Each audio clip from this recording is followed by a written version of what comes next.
Ik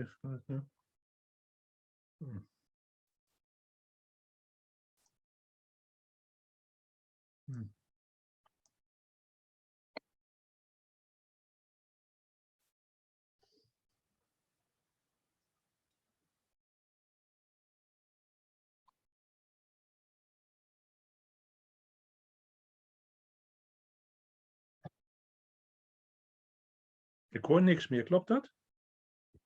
Ja, we zijn gewoon eventjes aan het pauzeren voor. Nee, dan is het beginnen. goed. Oké. Ja, Dat is goed. nee, Oké, dus, nou, voor de zekerheid dacht ik ja, vraag nee, het even. ik zet hem zo.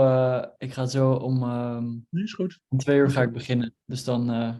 Heel goed, we doen het rustig aan. Dat is mooi.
Hoi Albe. Hi. Goed je weer te zien. Ja, precies. Maar ik sluit het altijd af. Ja, nee, leuk. Ja, dit is wel leuk. Zijn Ja. wij de enige? Zijn wij de enige? Nee, er zijn gelukkig meer fans. Ja. Ja. Maar waarom zijn wij alleen te zien? Nou, ik zie jou wel, maar ook allerlei anderen. Misschien moet jij nog iets meer doen of zo. We gaan dat wel regelen. Ja, ik zie het al. Je gaat het zien, precies. ja, hè? Nee, ik zie het al. Ik zie Melle van Manen. Ja, precies. Oké. We zijn een van de velen. Dat is heel goed. Oh, ZR zie ik ook. Oké, ik ga hem. Ja. Hallo. Ik ga muten. Oké.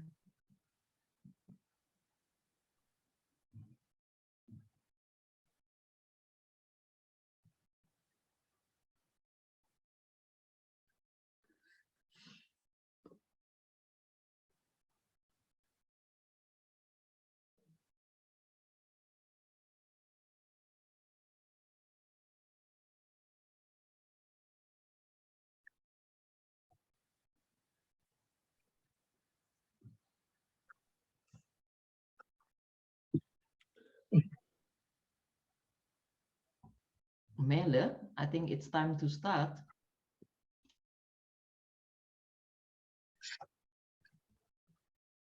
Asti is een echte Nederlandse geworden, Melle? dat hoor je. You should unmute. Yes. Okay. So let's start for today's webinar. Welcome everyone. This is the third webinar in the series of 5.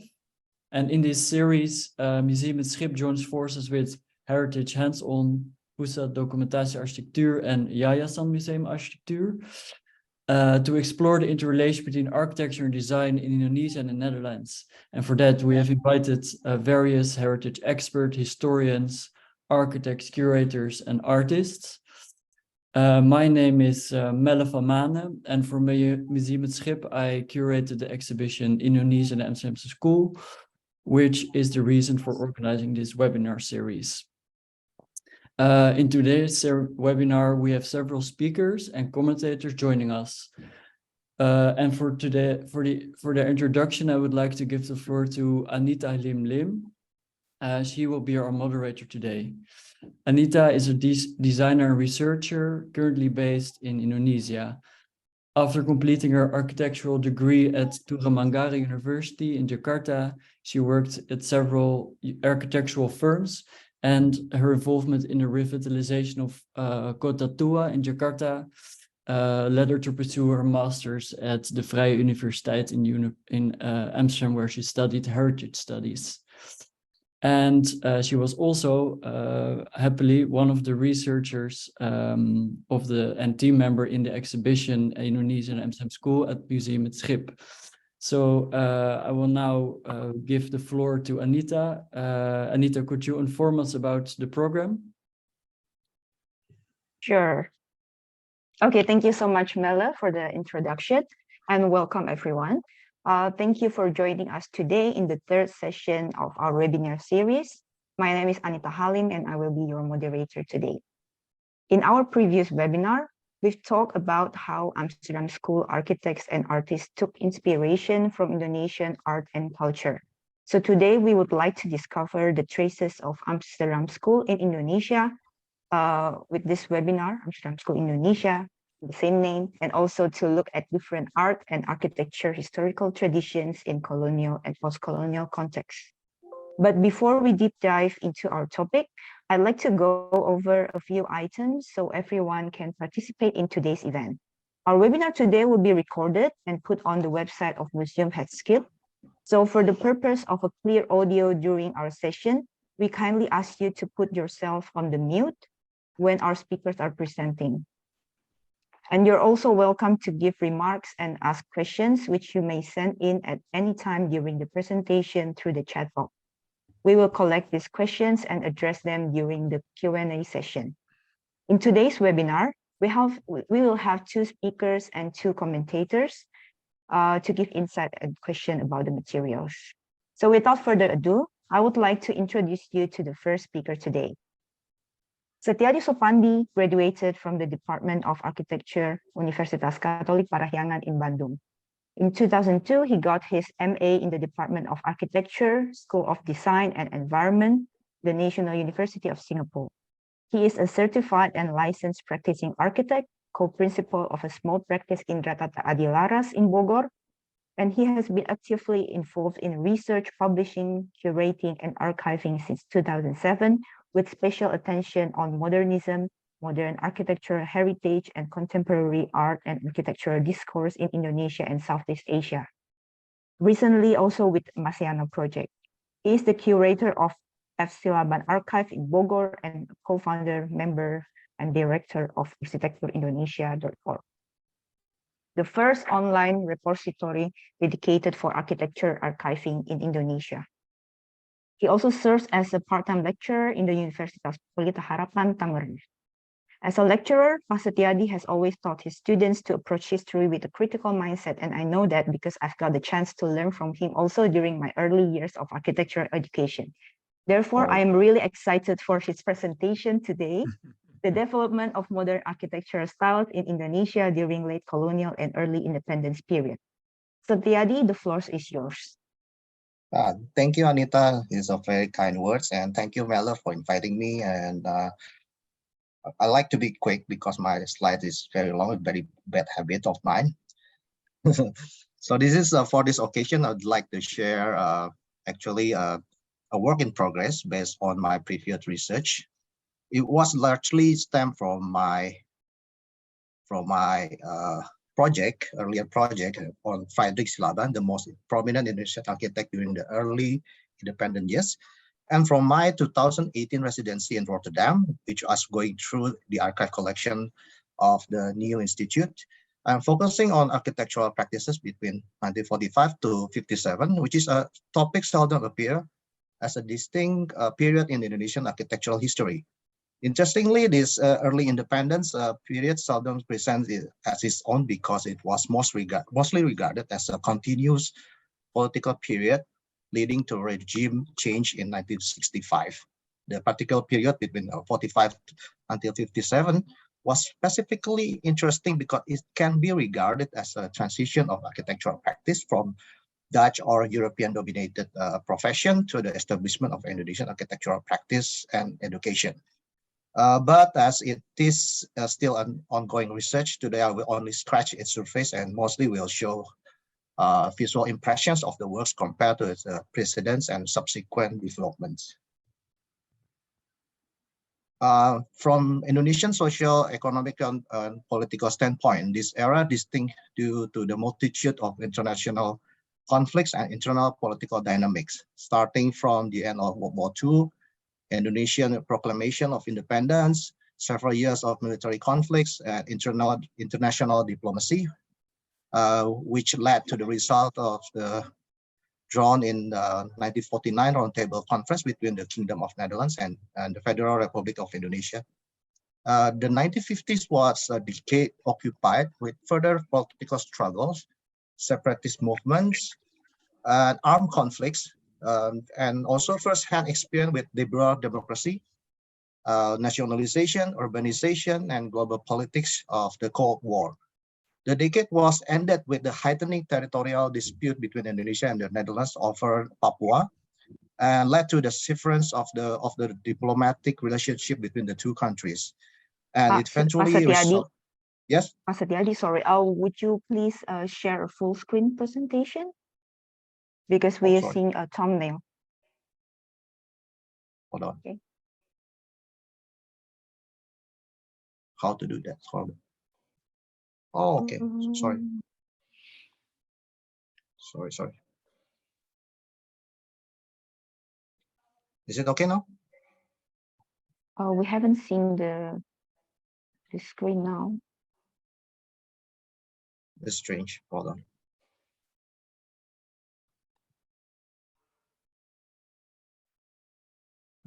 Okay, I got it.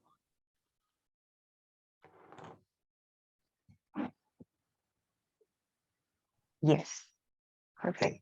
Sorry for Thank earlier. you. And I think I will just continue.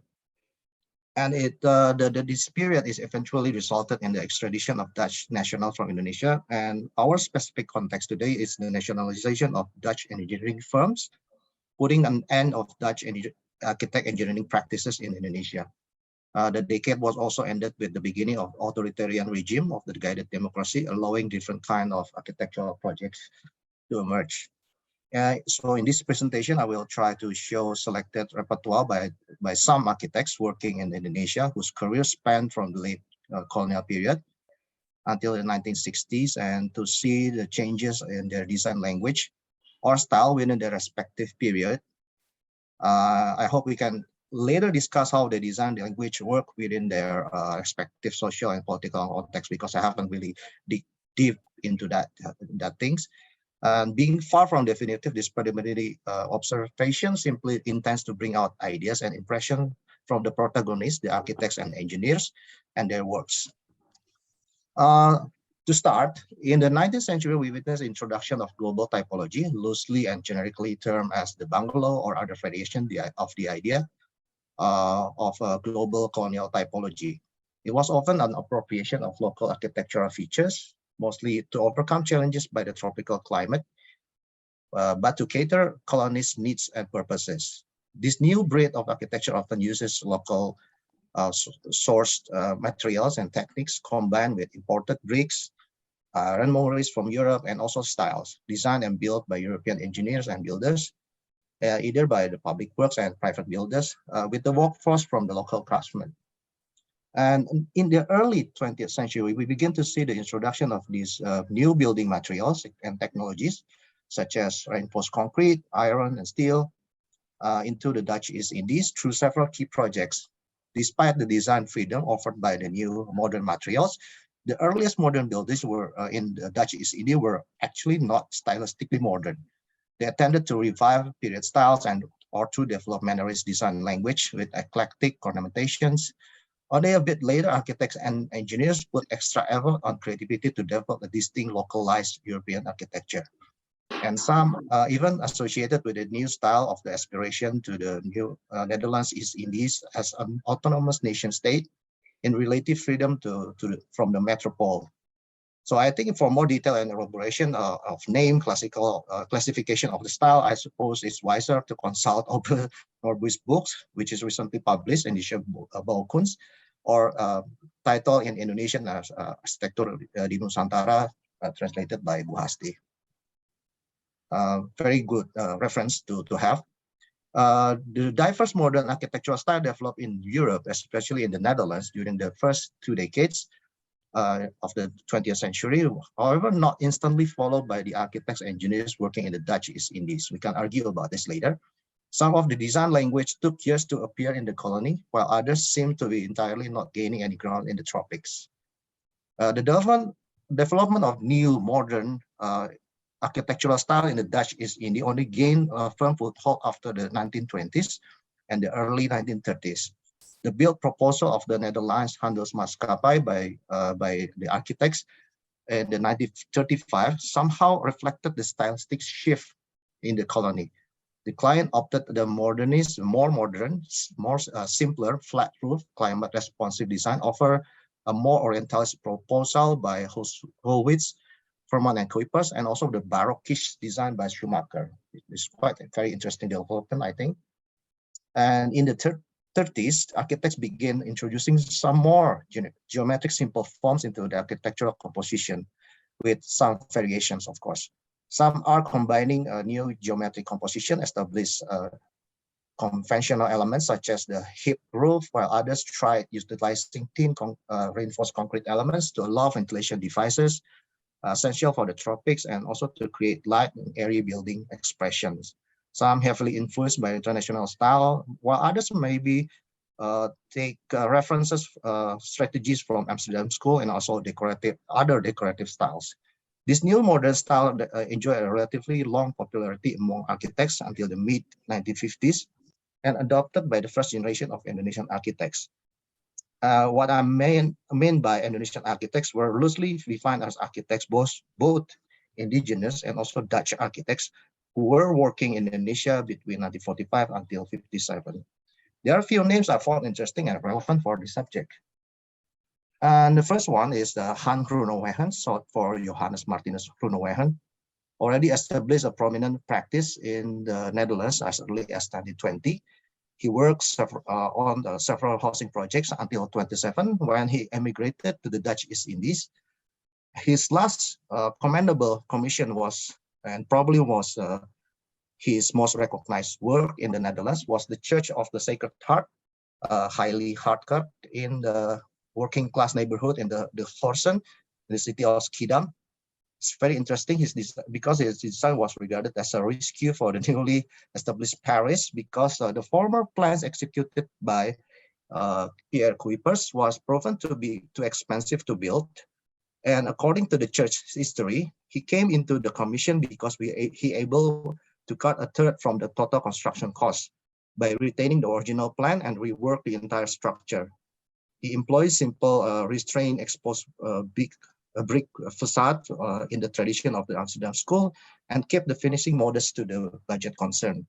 Despite the cut, he maintains the quality as a landmark of the neighborhood, creating a quite interesting, sacred, somber expression of the church. And interestingly, however, to the World War I and also incoming Great Depression, he had difficulty found new commissions in Europe. Fortunately, he was offered a commission to design a brand new hospital, the so-called St. Elizabeth Hospital in Medan. And so many other opportunities there. He immigrated to the Dutch East Indies and he practiced there beginning in 1927 before his work in Schiedam finished. Since then, he won many important commissions and continued producing interesting modern landmarks for the city until World War II. Upon his arrival, Groenewegen almost instantly got other commissions. Another project is a Chinese Catholic church also in Medan, and which initial design resembles his design for the church in Schiedam. But interestingly, supposedly to simplify the construction effort, Groenewegen dropped the parabolic curves and instead designed a composition of a gable and hip roof, which interestingly resulted in simpler, straightforward, clean-looking church. Groenewegen also received commission for designing Catholic church in other cities, such as this initial proposal for a Catholic church in Semarang, He also suggested similar building and tower shape as in Skidam. And interestingly as well, the final built version turned out to be somewhat resembling the built version of the Chinese Catholic Church in Medan. He also designed a Medan Cathedral, explored and developed gable roof form. I think it's something new to his repertoire, just to cover the main building, but also not just to cover the main building, but also for the porch and the tower. And similarly, his earlier designs for the tropical climate, he utilizes the wall decoration as a ventilation elements. For a cathedral in the city of Padang, Groenewegen decorated the gable wall with abstract local references resembling Minangkabau decorative motifs, and which function as a ventilation device. And this feature becomes one of the church defining elements. Groenewegen seems to be deeply preoccupied with parabolic roof tower. These two sketches were produced during his internship under Japanese occupation between 42 to 45. During the late 1930s, the new generation of architect engineers emerged in the Dutch East Indies. Most of them graduated as draughtsmen, assistant architects, as well as aspiring architects. Some of these young men, mostly men, overwhelming male, are recognized through their participation in competitions held by the Architects Association at the time. The design appeared fresh, simple, and straightforward, and much less formal, with many references, such as to Frank Lloyd Wright. Referring to Wright's design was popular among Indonesian-based architects. In this particular example, the young Friedrich Silaban competition entry shows a very strong influence from a prairie style, which probably easily satisfies the climatic considerations. Compared to Corbusian, the other option is to Corbusian geometric forms, which could be problematic in handling torrential rain and harsh sunlight.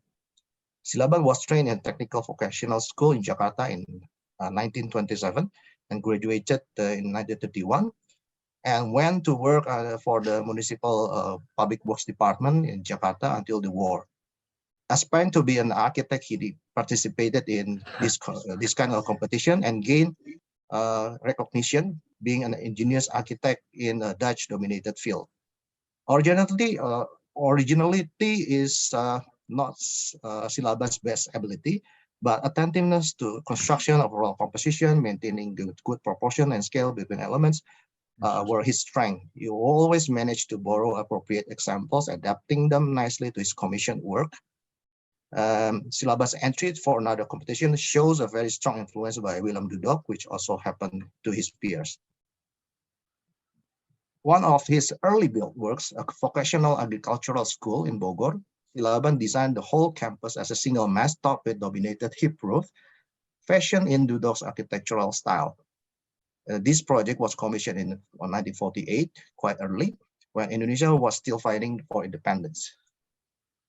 The building is dressed as a single piece of sculptural object with close attention to finish every corner, achieving interesting and continuous vista from every angle possible.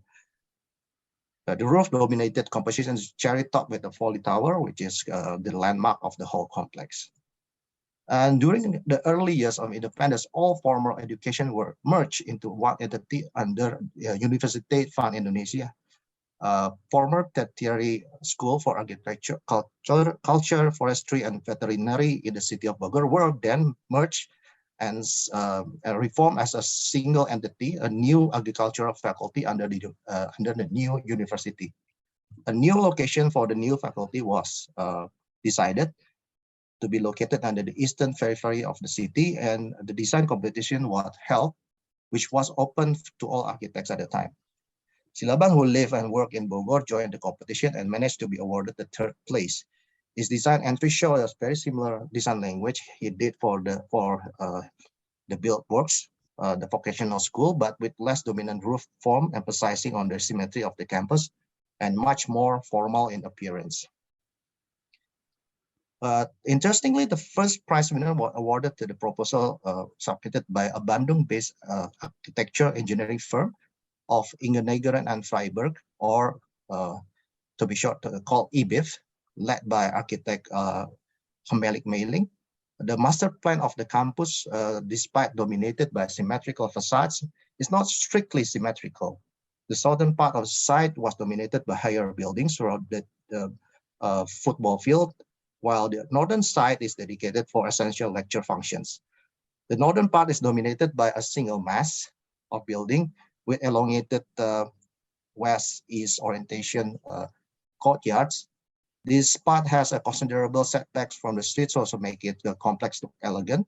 However, unfortunately, only a fraction of this northern part was built. The firm IBIF was probably the most productive architectural firm in Indonesia during the early independence period. Their work spans from commercial establishment, infrastructures, as well as several notable state institutional buildings, both for Dutch occupational administration and also, interestingly, Indonesian nationalist government. One major project undertaken by the firm was the master plan and architectural extension of the Bandung Institute of Technology. Then it was still called Faculty of Technical Sciences of the University of Indonesia. The project was led by Samuel Joshua van Emden to expand the northern part of the original 1920 campus by Liem Bwan Tjie. In contrast to the 1920 design by Henry Liem Bwan Tjie, the buildings dedicated as a lecture classes and laboratories were dressed in a distinct modernist style. IBIF created simple modernist form dressed in attractive concrete roof. There are so many interesting details. Form combined with rough sand render wall finish and painted concrete posts and beams added with some accentuated brick ornaments. The dark rough sand render finish is in contrast to the white painted concrete beams, columns, and planes. And this feature eventually becomes IBIF's unmistakable design characteristic, which eventually became its trademark.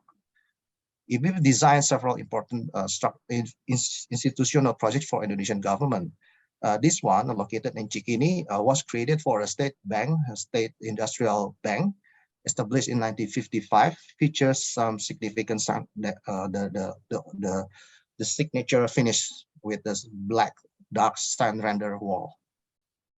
Another state commissioned project to IBIF was the Center for State Agricultural Affairs, also located in central Jakarta.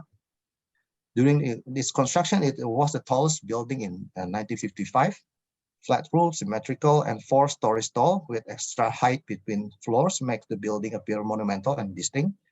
The monumental presence of the building reflects the importance of the institution, because agriculture was still the biggest export commodity for the country in the 50s, before it was surpassed by oil and gas industry in the 1970s. Another IBIF ornamental project is the Association for Indonesian Natural Sciences, also in Bandung. The building is located in a major junction, which makes its potential landmark. The firm designed a mass of 3-story tall geometric building facing the junction and curved orientation facade to give a proper gesture to the urban space in front of it. And the firm also designed a facility which is very important to our field, architecture and also engineering, because it's housed the regional housing center, which was an important state institution that conducts research and development on building and housing issues. The building is now part of the Bandung Institute of Technology campus. The early independence period of Indonesia was a witness to a major urban expansion and infrastructure development in Jakarta. It's a very interesting case because in 1948, the Central Planning Office, established by the Dutch administration, initiated a large infrastructural development, which was to build a new satellite city called Kebayoran Baru, located 4.5 kilometers away from Jakarta. It was to answer Jakarta's urgent housing crisis, which already happened since the early of the century. Jakarta needed to provide proper housing stocks for its ever-growing population, even during the war, to prevent chaotic urban living quality. The construction started in 49, as early as 49, and continued by the Federal Republic of Indonesia in the early 1950s.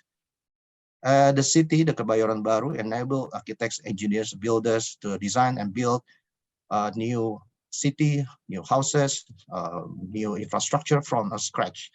The government developed a fraction of the plot for officials, while most of the land were eventually developed by private developers and developed by Dutch corporation for their staffs. The architects developed many types of modern houses and experimented with new styles, utilizing gable as well as flat concrete roof forms. One of the most iconic architectural projects in the city is the Dutch petroleum company houses designed by architect Gerrit Boom for the firm Job and Spray. It was most distinct and innovative feature is the slated gable wall. The architect, as well as many architects, designed two three-story apartment in the neighborhood to cater housing demand for foreign corporations, which was unprecedented building typology in the country. There's a lot of new things going on at that city. Another prominent practice in this era was a firm called NV Associasi. The firm designed and built commercial projects as well as contributed in introducing apartments in the new established satellite city. The firm was nationalized in 1959 and renamed as Pan Adikarya, now one of the biggest construction company in the country. And we're back to Groenewegen, who contributed a couple of cinema buildings, which was now considered as a distinguished landmark for Jakarta in the early 50s. Dress up in the architectural language was popularized during the 1930s, and their presence in the 1950s was still warmly welcomed by the public. To witness stylistic change in architectural aspiration, the Medan Merdeka site, which is a particularly interesting case. The 1 kilometer square urban space, namely previously named as a Konings Plain, located at the southern periphery of Jakarta at the time, was actually a large open space dedicated for the new capital complex during the early 19th century for the Dutch colonial government. During the early 20th century, the open space was more associated as a campus for Batavia municipality administrative centers, which contains a new town hall, train station, police headquarters, telephone service, a number of public parks and sports facilities. Many of these plans were never materialized except a sports stadium in 1951 designed by architect Liem Bwan Tjie. The stadium went through a second renovation in 1955, also by Liem, before completely demolished in 1961. Liem also happened to design another stadium in Medan, 1953, in the modern style of the 1930s. The tall, simple entrance tower dominates the horizontal main tribune and creates a very sleek modernist composition. The fate of the Konings Plain was then began to change when President Sukarno began to envision that as a new capital complex for the newly born Indonesia.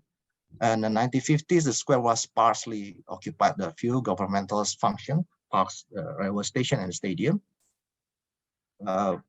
The square was already surrounded by some stately buildings, such as the Presidential Palace, Secretary of State, Jakarta Provincial Government, Office of the Vice President, the National Museum, and also the State Oil Company. The institutions were simply reused existing building from the colonial period. One of the first steps Sukarno did to overhaul the image of the square, to embed a patriotic and nationalistic association to it, preparing it become the capital complex, was to hold three highly symbolic architectural projects, taking strategic spots and surrounding the square, as well as renaming it as a Medan Merdeka, literally means Freedom Square. He ordered the central bank to take a strategic southwest corner, marking the south expansion of the Tamrin Boulevard as the financial center of Indonesia. And he ordered the National Mosque to take the large plot formerly occupied by the 19th century Dutch bastion and a former park. At the very center of the square, Sukarno ordered an obelisk to be erected. The government launched 3 national design competitions for the 3 projects, and a few years later, he commissioned 2 other projects for the National Theatre and the Department of Foreign Affairs. And the embassy of the United States of America topped the cherry. The development taking place in around Medan Merdeka between 55 and to 61 shows significant architectural and stylistic preferences, no other by the president himself. The three competitions were topped by one architect, interestingly, by Frederick Silaban. He got the first prize for the Istiqlal Mosque and for the Bank Indonesia building, and topped the national monument competition. Despite not getting the first prize for his national monument proposal, he impressed the president by designing a 53 meters high tower on top of 4 spreading pedestals with 20 meters wide grand staircases, surrounded by 8 radial portico buildings, each with 61 meters in length. It's quite gigantic in dimension. In addition to that, to composition, there are 8 shorter pedestals, each topped with 4 meter tall statues and everything else. And the boxy octagonal obelisk was topped by a sculptural crown depicting Garuda, mythical bird symbol of the country, sandwiching 5 entrabatus or pillars symbolizing Pancasila principles, each side with 5 figures more than 6 meters tall. The overall design grammar and strategy can be compared to the Third Reich Pavilion designed by Albert Speer, and also the Soviet Pavilion by Boris Iovan for the Paris International Exposition of 1937, but also in very strong reference to the Willem de Dogs van Huys monument in Menteng, Jakarta. They are pretty much designed the same way, design a line of tradition. The elevation sketched by Silaban depicts his intention on how the relief should be similar to the detail by sculptor Hendrik van den Einde. However, for some reason, the design was not executed and the project was postponed. For his other projects, similar design tendency was used also by Silaban when designing the Kalibata Hero Cemetery in Jakarta. Similar to the national monument, the cemetery's temple is also a symbolic object with patriotic and nationalistic nature. Therefore, Silaban utilized formal references to local religious historic form. In this case, rather unique in his repertoire, he seldom designed this kind of thing. He designed elaborate cornering with references Hindu-Buddhist temple motifs topped with heat roof. The stone-clad facades are extended as pedestal, forming terraces and frames for the ponds as well. But this decorative exploration would stop there. For his other works, Silaban would employ simpler, straightforward, functional style. For the Bank Indonesia headquarters, he still retains the hip roof, which I regard as ornamental since it serves no effective function as a shelter. Much of the climate control device came from the concrete screens mounted on the facade.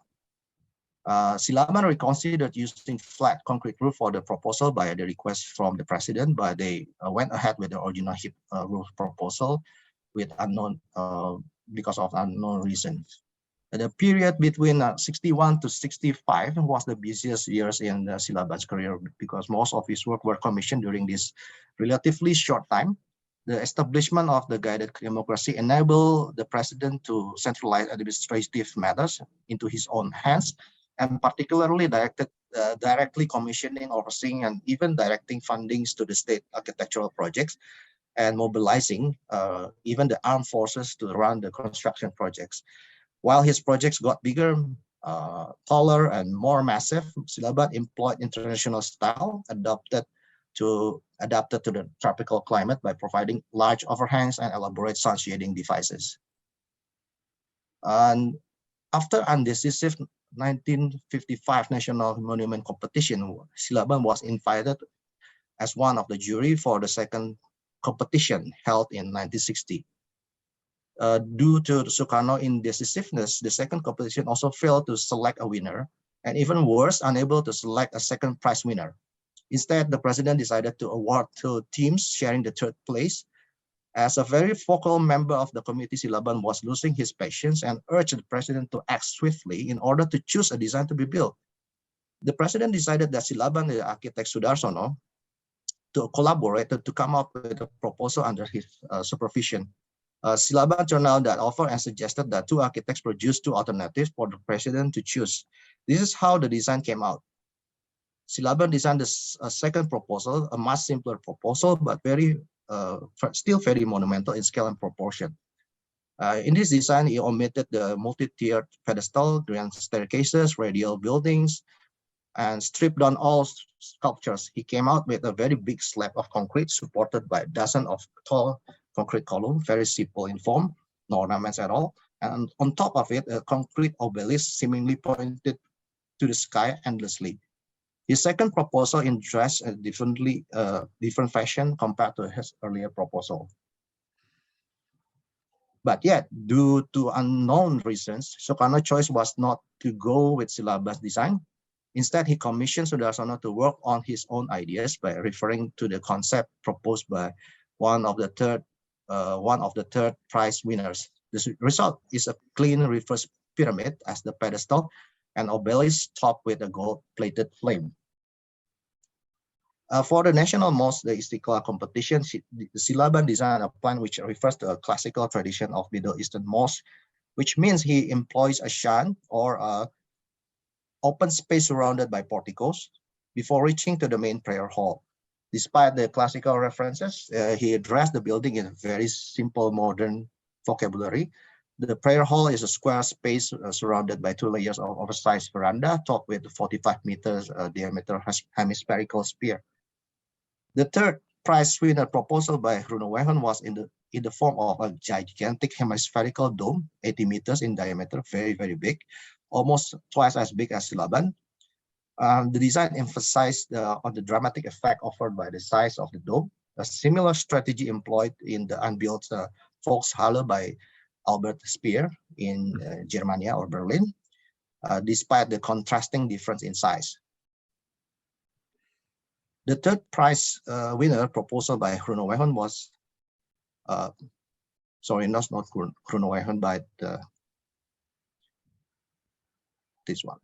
The proposal by NV Associasi invoked a more classical gesture, employing a relatively smaller dome, framed by two minarets situated in a symmetrical pentagonal shaped courtyard.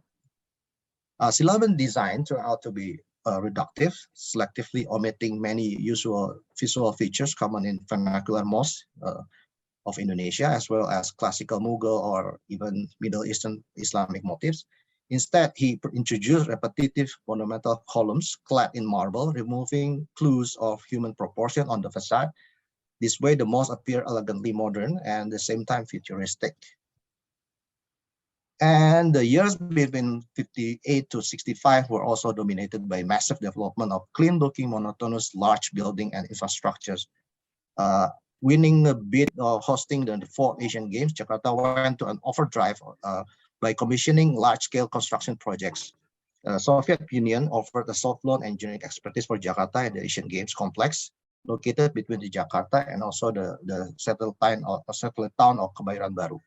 The complex named Gelora Bung Karno was a massive undertaking, which driven the short expansion of Jakarta, supported by construction of the Jakarta Bypass Highway and the Cloverleaf flyover provided by the United States of America.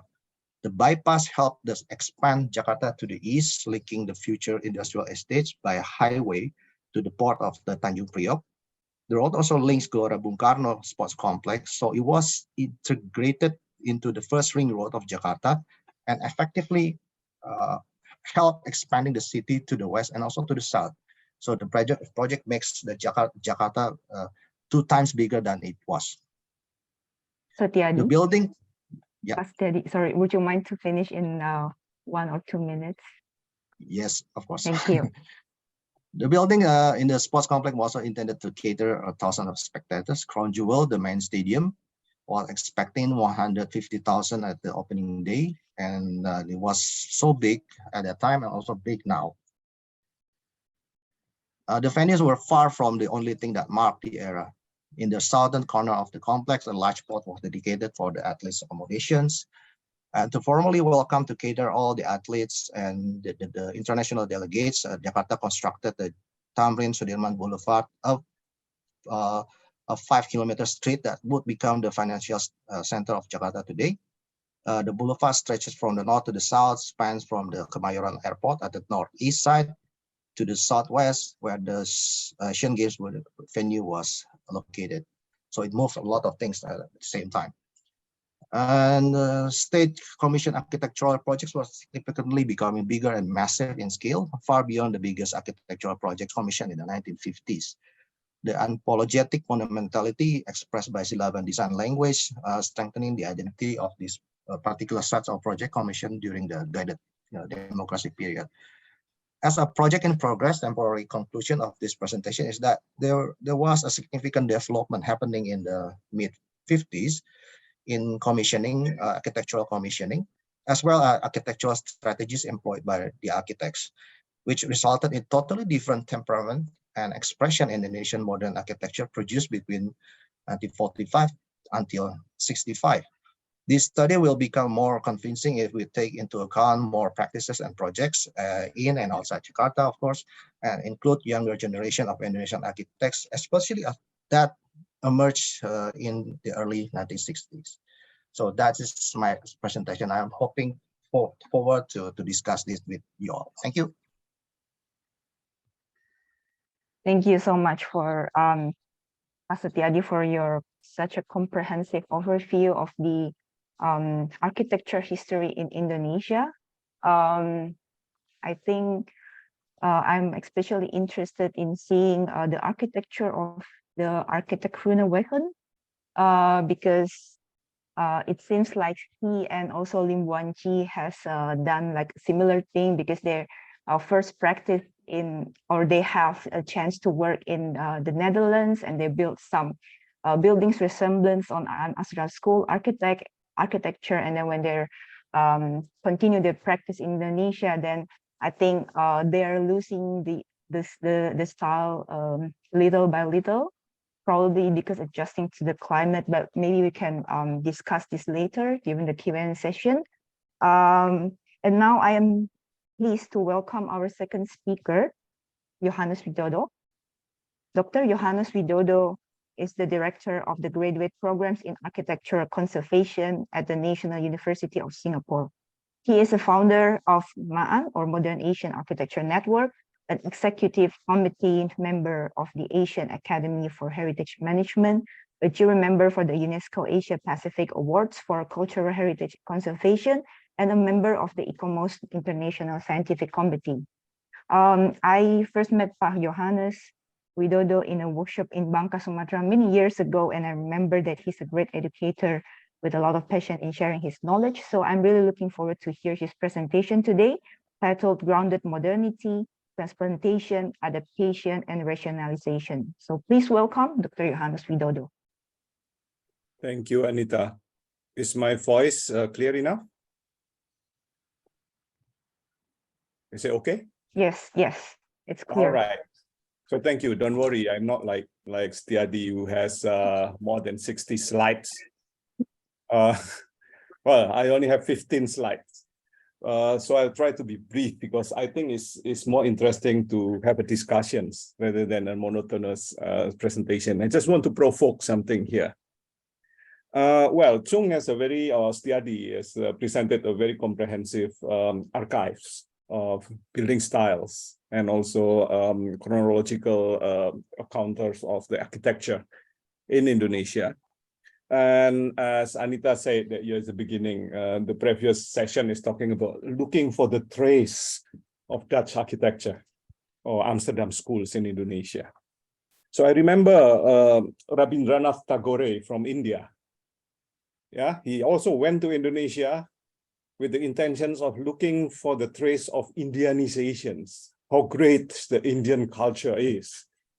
And that's why Indonesia is called Indonesia, the archipelago of India, right? But I'm trying to look into this matter from a different angle, which is more on the process, very general reflections. So I will just pick and choose several examples to show what is going on. So that's why I choose my title as a grounded modernity. And my modernity is with small m. So I purposely use small letters here for modernity.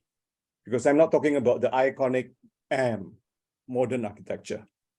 And then I'm start with the process of transplantations, because if you're asking me to talk about from west to east, the Dutch, not just the Dutch, but a European came to Southeast Asia a little bit late in the 17th century. And then they start to plant something.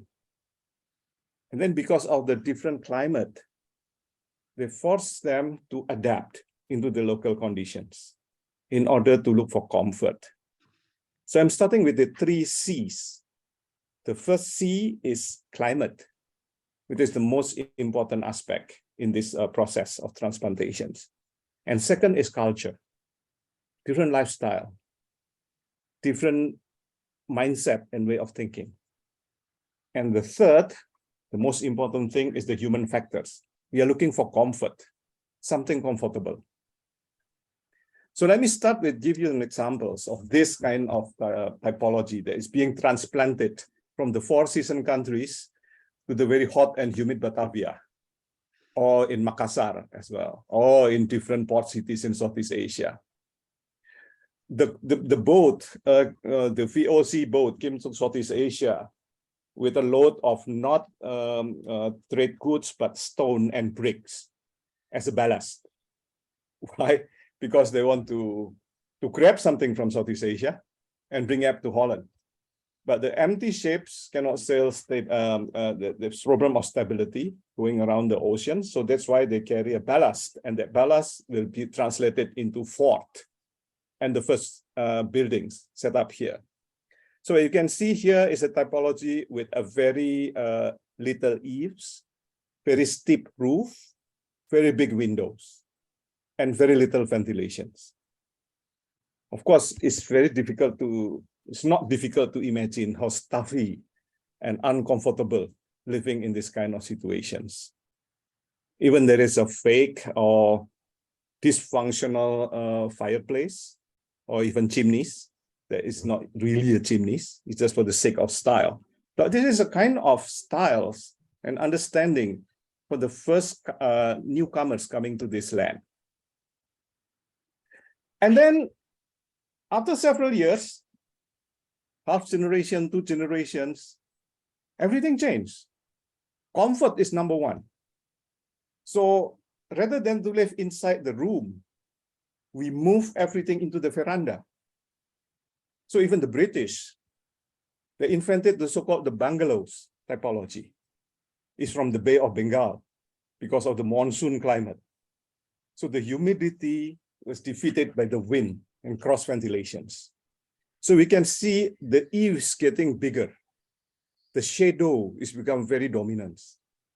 And the roof is less steep, but the volume is getting bigger because you want to have this kind of comfort inside the house. And lifestyle change. So the eating is not inside the room, but move to the terrace. But of course, you know, as a colonial master's game, they want to have some fun with local women, and they have all these girls become the wives. And as you know about this lifestyles in the plantations and so on.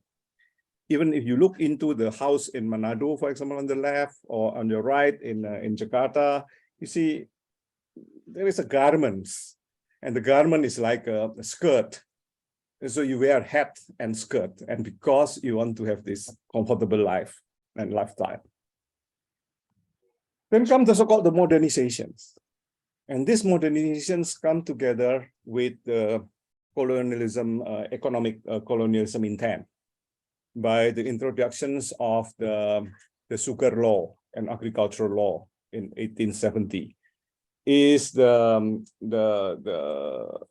wealth of the nations, the wealth of the country is being shipped to Europe.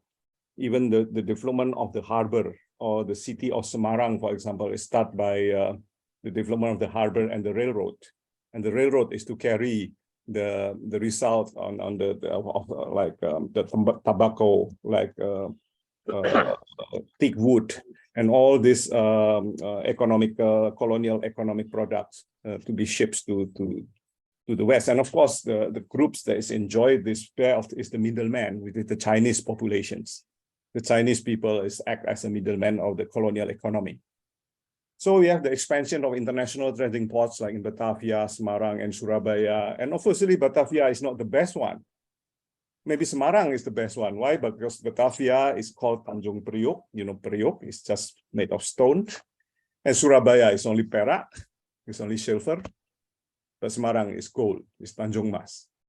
And Semarang has become a very important center of trade because all the first railroad conversing in Semarang and taken from all the Mataram and east and west and south and all goes to Semarang. Then the modern trading cities develop. We have a new typologies like bank, office, company, housing, and shop. So plantations lifestyle changed into more urban lifestyle. It's become like modern European way of life.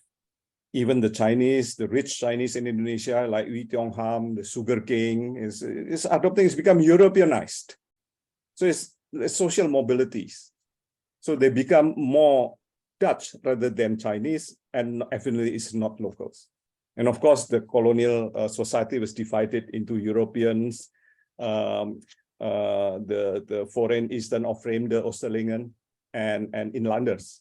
Yeah, so we have this tiered kind of apartheid system, although it's not as strong as in South Africa. But in Indonesia, the society is divided into classes. And of course, the European will enjoy the benefit of a better infrastructure, better land right, and better governance. While foreigners tend to become Europeans and part of the European society. So the natives is become marginalized and they live in the pockets, in the very bad kampong and so on. And then this come the so-called the military engineers, or even the POW architects, the government architects and builders, or municipal architects, start to build all this gift to the Sultan, the local rulers, to build mosque. Without taking care the local feeling. For example, like the mosque in Banda Aceh, the plan is on the plan as a cross, as Christian cross, not square. They ignore the so-called the proper mosque, which is supposed not to be, shaped, the plan by this kind of shape, but it's a square. But it doesn't matter. All this style come into Southeast Asia, to Indonesia, to represent the so-called the imperial power, the imperialism. That's why it's called the imperial style. But of course, on the urban level, what's happening is death, is deteriorating of the living conditions because of overcrowdedness, because of the bad infrastructure, which is happening in the majority of the urban sprawl. But of course, it's not happening in the European town. The European town has the best infrastructure. So there's a gap between the rich and the poor until the socialists won the elections, and then the mindset change, the ethic politics become into mainstream in the politics, and small-scale private businesses start to thrive. Then the public health and hygiene is become the main attentions. And we start to have this so-called the urban housing improvement program, Kampung Verbetering. And then the rationalization of private housing. And then we have this so-called the discourse of the tropical garden city and the development new suburb. So the modernizations come because of this change in the political mindset. Then we have this project everywhere, urban regeneration in the 1920s, 1930s, before the war. The bad kampung was being restructured, regenerated. You have a cross-subsidy system, and you have the decentralization agenda. The society is not divided into three classes anymore, but based on the functionalities. And people like Thomas Karsten with the socialist agenda start to develop a cross-subsidy system. And even the publication like this, like the Bruin, right, the Indice Hygiene, become a kind of blueprint for the housing in the city. So you have really rationalizations. So from the idea of imperialism, of controlling, it's become something that is giving benefit to the society, something that is more socially responsible politics. But of course, you still have a different typology for different levels of the civil service, right? The society is still subdivided, but not anymore based on race, not because you are Chinese, you are Arab, or you are natives, that you can occupy certain houses or certain part of the city, but because you have a different salary, you have a different social economic status, functionality. And this is basically the modern concepts and modern ideas. Then we have this discourse of the tropical garden city. So the climate, comfort, it's become in the forefront of the urban design and also urban planning. So the component like nature, contour, climate, view, natural ventilations, it's become a very important considerations in the development of architecture. But at the same time also the occupancy, the affordability, cross subsidies, it's become the norm. And vernacular typology is gaining a new momentum because it's the most comfortable way of living. Then, of course, the education start to appear. People like Thomas Nix and developing this PhD thesis in Delft and talking about the tropical garden city and so on, the development of Bandung as the plan for the capital city. And also this typology of modern town planning, and we see, for example, like the very interesting typological developments in Bandung. You can see different housing types put together, very similar to the modernist movement, like in Germany, like in Frankfurt, in Berlin, with the Siedlung, public housing, social housing. And this has become the norm in terms of pre-war modernisms in Indonesia. So all these styles, because the corporate is getting more money and the government also can afford to support this, but mostly the private sector developments is pushing the development of the so-called the style, like Art Deco, like the style, or even neo-vernacularism, with the protagonists like Walt Schumacher, like Henry Maclean Pond, Thomas Carson, Berlage, and so on. But is there in this different type of style, I think the most important thing remain the same, which is comfort and climate, and also trying to interpret culture. Like the market by Thomas Carson is definitely, it's all about climate and hygiene. It's about the adoptions of a classless society. It's a more utilitarian kind of design. And even porn, the experimenting with the structure, it's not about form anymore, but it's about the logic of structure. But of course, Fon also implemented some of the traditional classical elements in architecture, but reinterpreted in the modern way. There is even Berlage, when he visits Indonesia, is so impressed with this kind of development. And Fon actually is also influencing Frei Otto. Frei Otto met Pon in Den Haag during his study. And then he saw the calculations by Pon. And then at the end of the day, this study from the church in Posaran, the calculations patented by Pon, will influence Frei Otto in designing the tensile structure. And Frei Otto eventually won the Pritzker Prize for this. So what I want to say here, the influence is very fluid. It's not just one way, but it's always two ways. There is no such thing, so-called looking for the trace, because the trace is disappearing. The trace has become the seed, and the seed will grow into hybrid trees. And that trees will bear and produce different kind of fruits. And that fruits is become the genius loci. It's become natives of the land.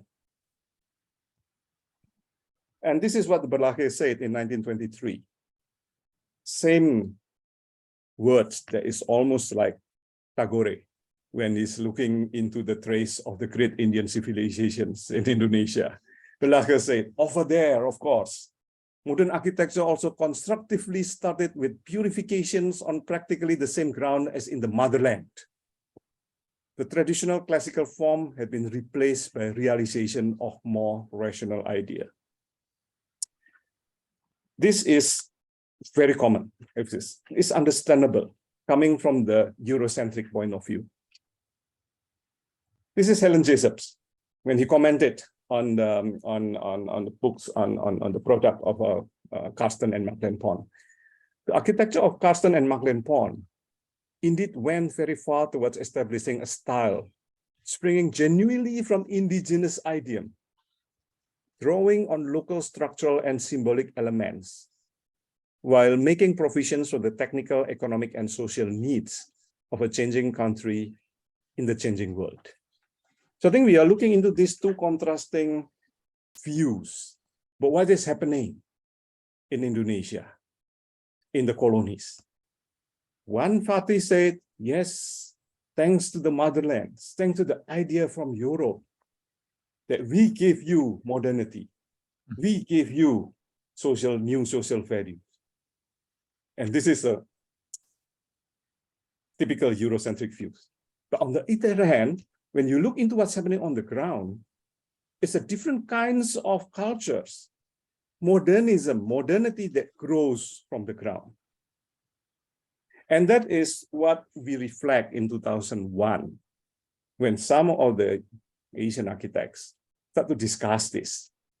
This is at the beginning when Docomomo start to publish a kind of guidelines how to identify modern architecture. And Docomomo, it started from Holland, of course, produce a kind of checklist. And if you implement that to architecture in Southeast Asia, nothing will qualify as modern architecture. It's all considered as rubbish because it's all hybrid, because it's not following the criteria established by Docomomo. That's why, as a reaction to that, in 2001, we established the so-called MAN, Modern Asian Architecture Network, with small m. Because in reality, architecture is everywhere. It's not just produced by famous architects. And this is the first sentence in the declarations in 2001 in Macau. Modern Asia has not developed in a vacuum, but has evolved to sustain interactions with the West. So this is not an anti-West crusade, because we also admit that the West always had a constant presence in all the collective consciousness because of the historical layering process. And the shared experience of the world unite us as Asians. So the history of dealing with the West, with our neighbors and with ourselves, is manifested in the myriad forms of our architecture. So our modernisms is small m and plural, not singular, not with big M. And the history of modern architecture in Asia, including Indonesia, including in the Netherlands, India, is the history how Asians have become modern. So the process, for me, is much more important and interesting, rather than just to look into the style and the product. Yes, style can be anything, but what is the reason behind that style? What kind of lessons that we can take from here? But I think this is a very important, especially for students, to look architecture from more democratic and neutral way. So we are not carried with the centricism. Eurocentrism, even extreme Asia-centricism is bad. But we are looking into something that is more ruler, that is belong to everyone, with is shared by everybody. So if you ask me back to the topic of this talk, so what is the influence of or trace of the West, of Holland in Indonesia? My answer is none. It's disappeared. It's blended into a native's product. And it's become uniquely Indonesians, uniquely Nusantaran. But this uniquely Nusantarans is not a chauvinistic notations, but this is a very open and inclusive types of architecture. And that is because there are three universal things that is always going on everywhere, all over the world, not exclusively us, but also the rest of the world. 3C, climate, culture, and comfort. And now, in the age of global warming and climate crisis, we add another two, which is very important for the next development of this, because it's not static, it's still going on. First is circularity. It's all about carbon neutrality. And the more important notions on community. And this is something that we can learn from what's going on in the past 200 or 300 years of the history. Thank you. Thank you so much, Pak Johannes, for such an enlightening presentation. I believe that our audience has already some question, so you can do so by dropping your question on the chat box here. I've seen there's already a question from Loret Carman. Would you like to ask it yourself? I think I already got an answer. But thank you for so much inspiration through those both lectures. Okay. So now I think I will invite our two commentators to give their remarks or also questions about the presentations. The first one is Setare Nurani. Setare is an architect, researcher, and a part of experimental music collective Zen Flute. In her projects and creative improvements, she uses various media to explore ways of unfolding and embodying, questioning process of trauma and time, always in the gray space between academic and artistic research.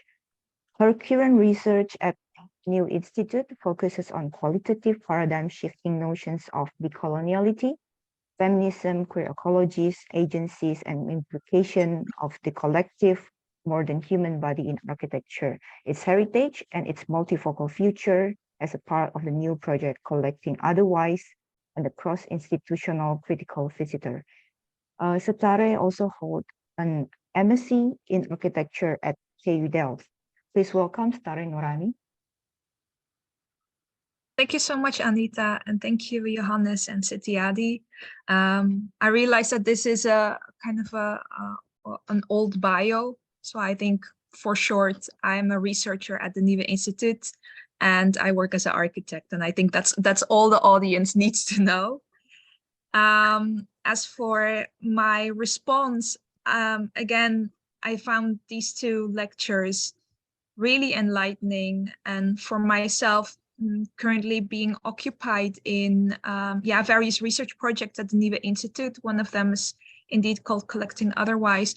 I have a departure point that I think I want to merge a bit on socio-economic perspectives and political perspectives, highlighting the immaterial sense or the immaterial knowledges and substances behind these architectural expressions or the architectural styles. And I wanted to ask, how can we use these architectural expressions more as orientation devices? And this is taken from Sarah Ahmed's queer phenomenology. So really taking these architectural styles and redirecting our attentions to that which is less apparent. I think what is very apparent is how these styles have evolved. So sort of the more material presence of the architecture. But if I'm thinking about what Johannes has said about neutrality, I found that architecture, in a sense, through its entanglement with politics, with economic, society, societal convergences, is impossible to be taken only as a neutral substance, because it also entails everything which is forgotten, blended, archived, which is noticed or remains hidden, which becomes history or monument, and also which becomes modern. And I think quoting, kind of like infusing another quote from Hans Teerts on Hannah Arendt, he says that architecture as a phenomenon contributes to the permanence of a world in common, whereas architecture as a practice intervenes in that world in common. So it's really that sort of balancing of both, the permanence of the architecture and that which we see, and the immaterial sense of how it impacts in our daily lives. And similarly, that which we see becomes that which we remember and that which we archive. And for me, taking these two lectures and reflecting on them also from the perspective of the national collection that we hold at the Nieuwe Institute is quite interesting, because that which is archived at the Nieuwe Institute is also, I think, yeah, substance of both of your lectures. So it immediately becomes this self-strengthening principle of showing these types of examples, and then thinking about the status of the buildings, and at the same time also of the status of the archive, and then the architecture as a discipline, the becoming of a discipline. So I think it's interesting how the archive in itself as a typology its status is derived from an entanglement of buildings and documents, and that which we then keep for the future. Which I also see in some of the examples from Sitiadi's lecture, which is, yeah, the many monuments that have been built also under the Indonesian regime, and these monuments and resisting the passage of time, which also is experienced in the building of infrastructures and the financialization of the infrastructures by private companies or international companies. So yeah, I mean, I also had to, okay, so like dumping more thoughts, I also had to think about another newspaper article that I found a while ago while doing research. And it was a newspaper article, I have it here, of Nieuws van den Dag voor Nederlands-Indië. And it was a review of a lecture by architect Blankenberg. And one quote is, the architect, so the speaker, shows or kind of in his lecture exemplifies how in India wordt nog te weinig voor architectuur gevoeld, omdat men te veel in het tijdelijke leeft, of voor het tijdelijke leeft. So, translated, it says that the speaker points out how in the Dutch East Indies, and this is an article from 1932, there is still too little sense for architecture because people are living too much in the temporary. They haven't made themselves permanent. And this making permanent, as in settling and finding comfort, how Johannes also indicates it, is just, yeah, this hybridization of a culture and this occupying of a land, and then infusing it with all of these structures and making modern, which also means that introducing class structures, introducing particular reactions to state organization, then introducing also particular facilities and institutions and archives, remembering these institutions. So the entire conception of building a state and building a colonial state, which then is monumentalized and afterwards is broken down again, and the pieces are referenced in the architecture that is post-colonial. So for me, it's also, yeah, it's just, yeah, very apparent that we cannot look at it from a purely neutral perspective. We really have to look at it from these many various components of politics, socioeconomic status, entanglement of extraction of resources, labor inequality, financialization, and ultimately also globalization, which has spanned for hundreds of years. And I think that's something that Johannes at the end like said very well. There has been this very large span of influencing, of borrowing, and this politics of borrowing, the politics of being influenced, the politics of referencing is something that we need to unpick. And this unpicking, I believe, is started now in the past decade, I think, with much more generosity and much more understanding. So I'm also very grateful that we are able to have this conversation together. I think that was my response for both. Yeah. Okay, thank you so much, Setare. Pastor Tiadi or Johannes, would you like to respond? Yes, I think yeah, it's interesting discussions because I'm interested to ideology, how we see architecture differently. Because our education, of course, my education is come from the West. So I was taught about architecton, about tectonics, about the Greek way of looking into things, the Roman, Greco-Roman traditions, of course, manifested later in the Beaux-Arts and also to the Bauhaus and so on by looking into the form. But, you know, if we look into the traditional architecture, vernacular architecture that developed here, even thousands of years before the arrival of the West, is based on the Indian principles and philosophy of Vastu Sastra. And Vastu Sastra is looking into the process of architecturing. So architecturing is a verb, not a noun.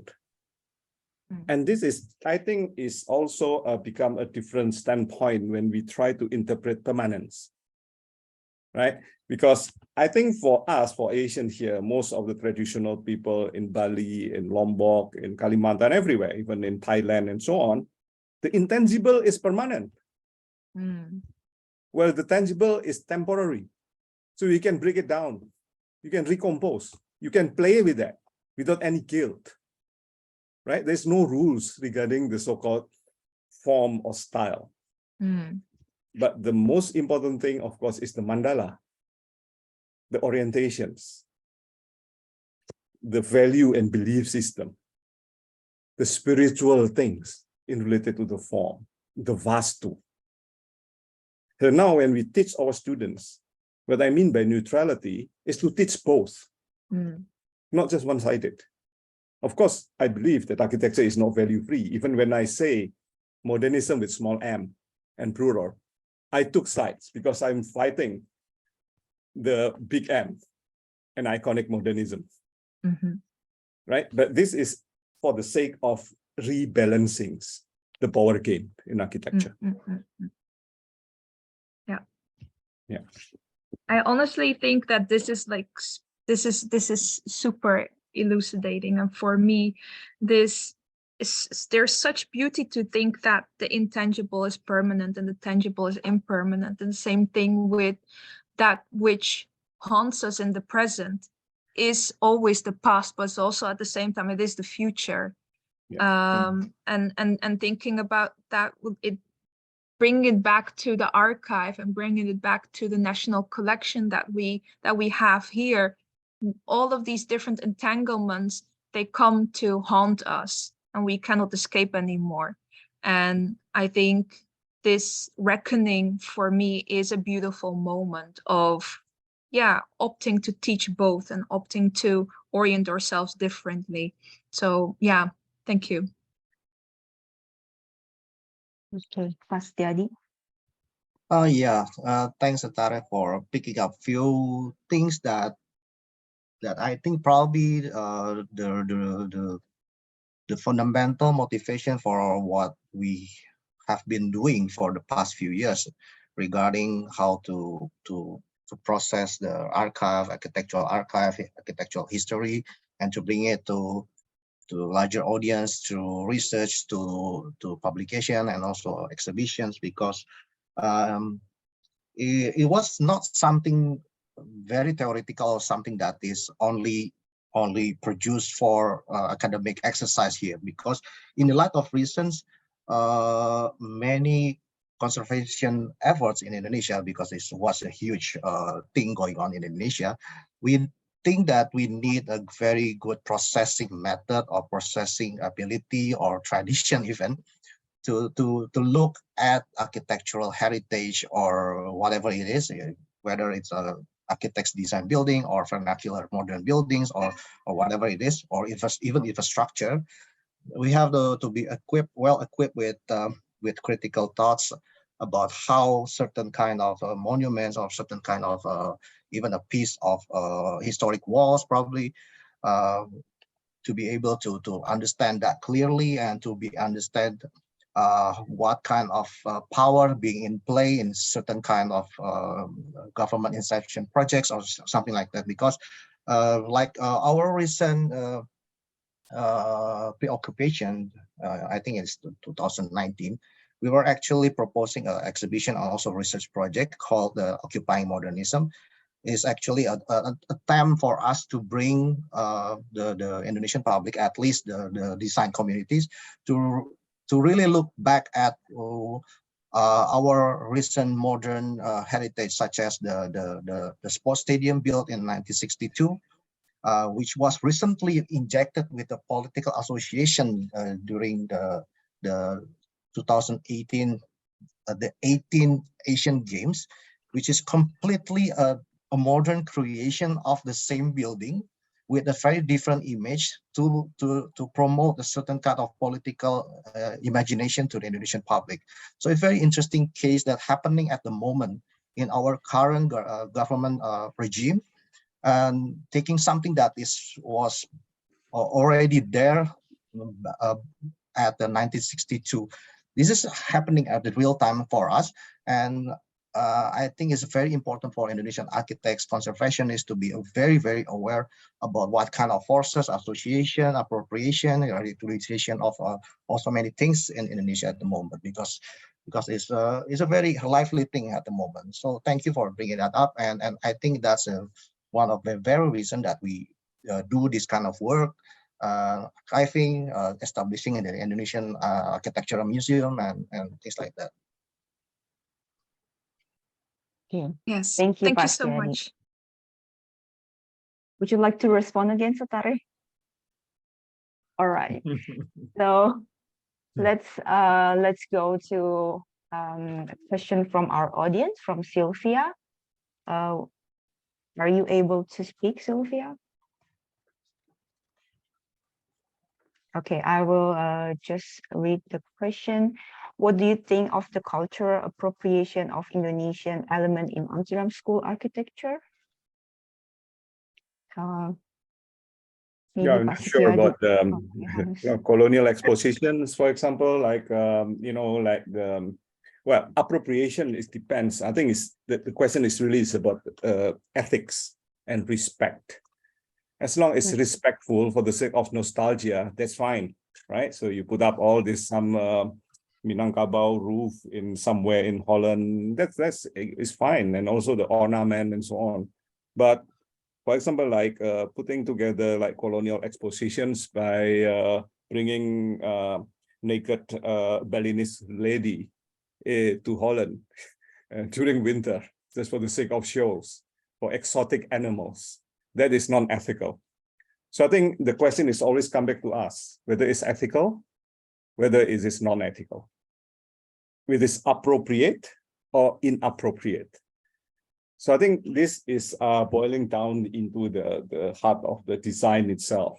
Because if you say that design is not value-free, then of course you need to give some respect to the origins of things.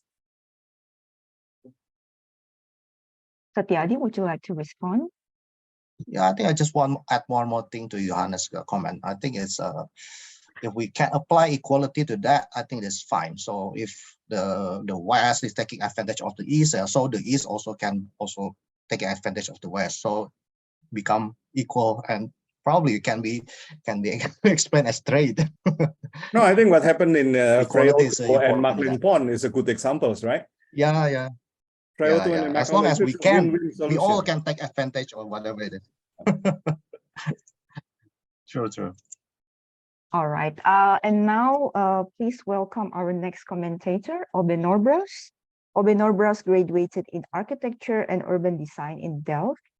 He worked as a designer and consultant for various agencies and municipalities in the Netherlands.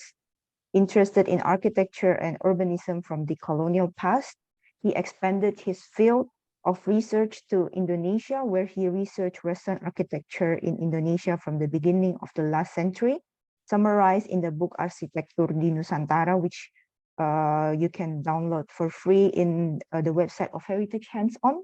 We can share it later.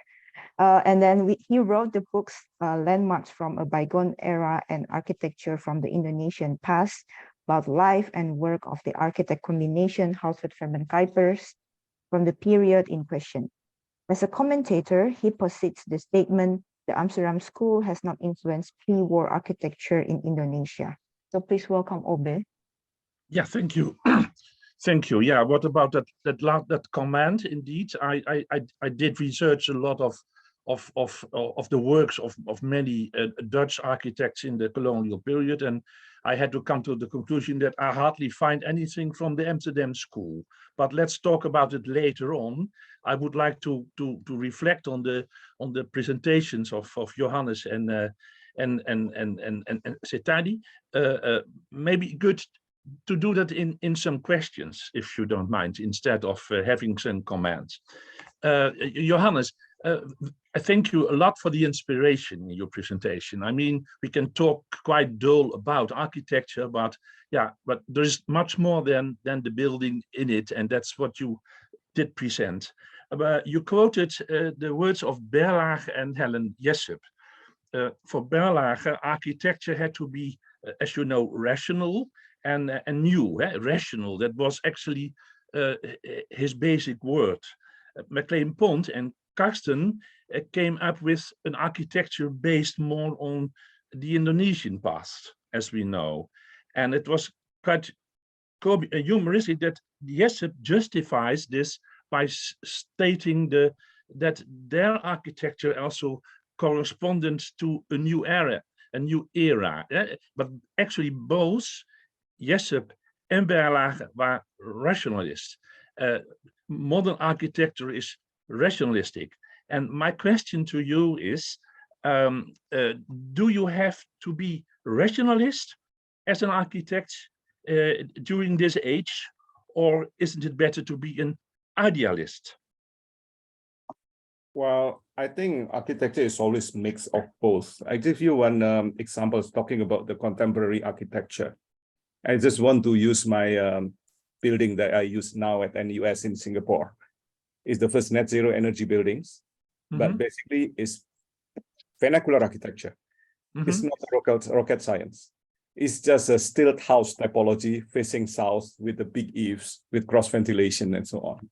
Okay. So in a way, it's the rationalizations. For example, like Berlage praised upon for the so-called the inverted Gothic principles, right? Hanging on, it's not by the flying buttress, but it's the real flying things. And how McLean Pond responds to the earthquake-prone countries by that triangle structure and the cable hanging. That is rationalization. But at the same time, also, he used his heart. So because I think architect has these two, our brain actually is left and right, right? So the emotional side sometimes is equally important. So when they come up with that form of, say, like Posarang Church, it's not purely rational. And the use of stone materials and also the brick and also some steps like a Borobudur there is not rational at all. Even it's tend to be a very eclectic.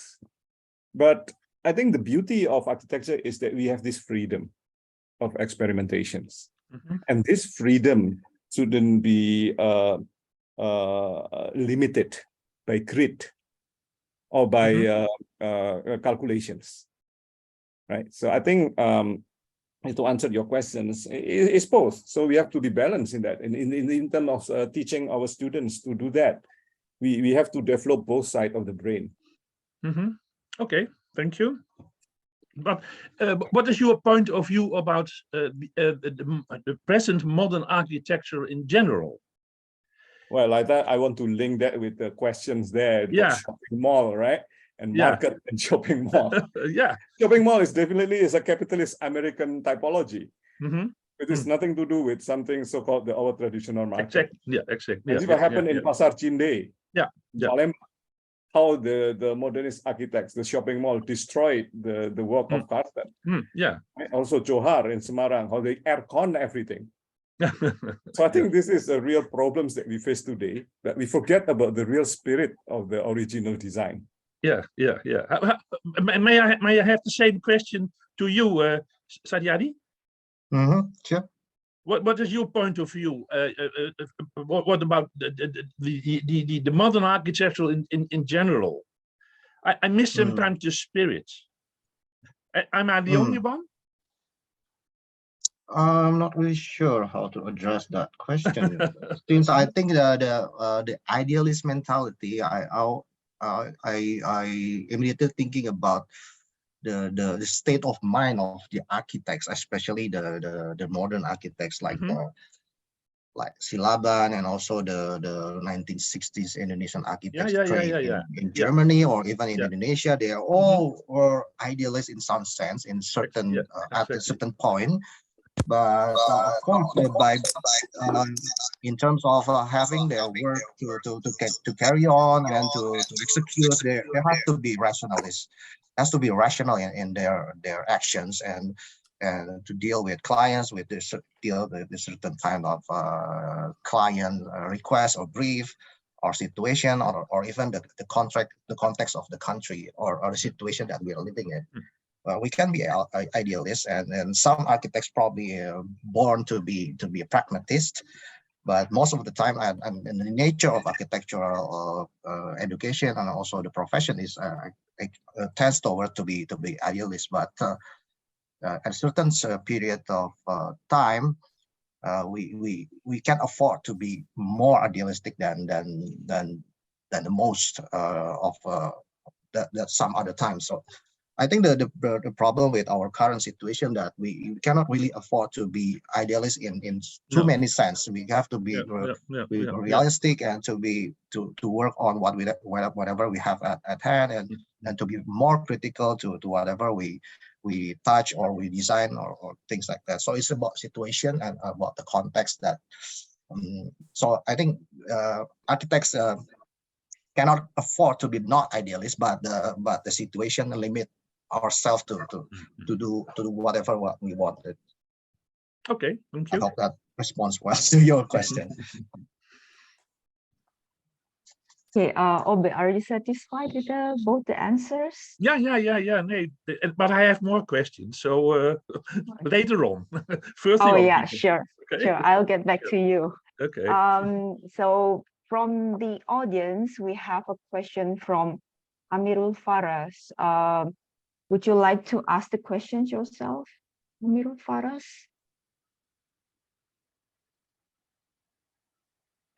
We're gonna wait for one. Yeah, but I think indirectly I already answered that questions about the American shopping mall. It's not compatible with the traditional Thomas Carsten marketplace. Okay. It's two different animals. Yeah, probably I can add something to that. I have a Amirul. Yeah, he's online right now. So Amirul, would you like to ask the questions yourself? Yeah, thank you very much. My name is Amirul. I'm a student from Semarang.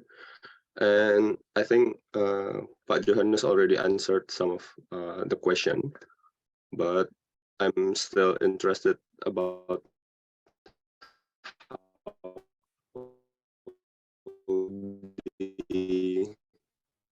how the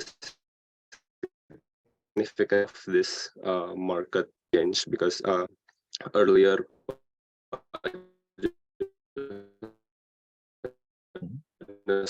already said about Pasar Johar or Pasar Cinde, but the fact that those markets by the Dutch architect is interesting. So I just want to know how the exchange, the idea exchange about market and architect architect design at that time, and what are the significance? I think my connection is yes. Not Maybe 100%. you can try to stop the video and then only with audio, perhaps. yeah. Yes. Should I say my question again? Please. Yes, Thank you. because I cannot comprehend what you asked. Oh yeah. Sorry.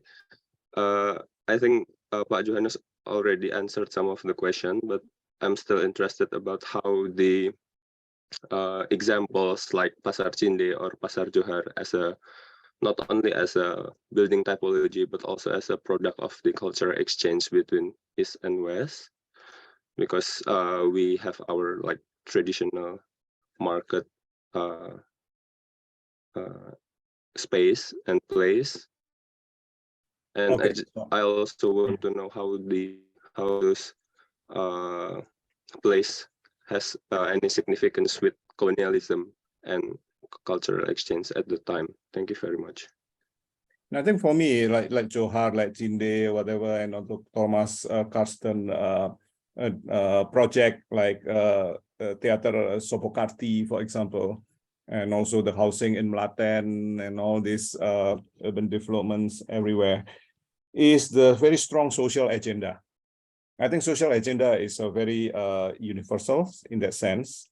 It doesn't really matter whether in the colonial society and the capitalist or socialist, but the basic attentions to the general public, the community, and to address the issue of poverty, the issue of bad infrastructure, and give a better, infrastructure and better living conditions, is the humanist agenda that is, I think, is quite prominent here. So again, it's not neutral. It's in Indonesian, it's called keberpihakan. You have to take sides, and some architects is really showing all this is possible by giving more attentions and the heart, not just the brain and also the rational decisions, but the sense of social justice that is expressed in the architecture. That is something that I admire from Karsten. Okay, Amirul, would you like to add something more? I think the notes about social agenda and social justice, and maybe the relationship with the ethic politic is already good keywords for me to learn more about this issue. So thank you very much for the answer. Okay, thank you. And back to our audience, we also have a comment from Kurt. Kurt, would you like to read your comment?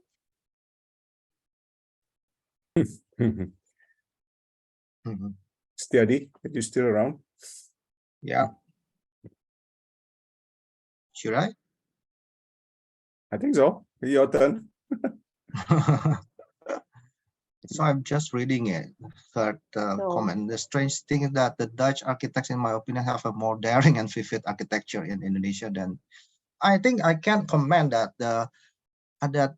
particularly in the 1920s and 30s, there's some kind of sentimental feeling among intellectuals here, not just the Dutch, but also Indonesian.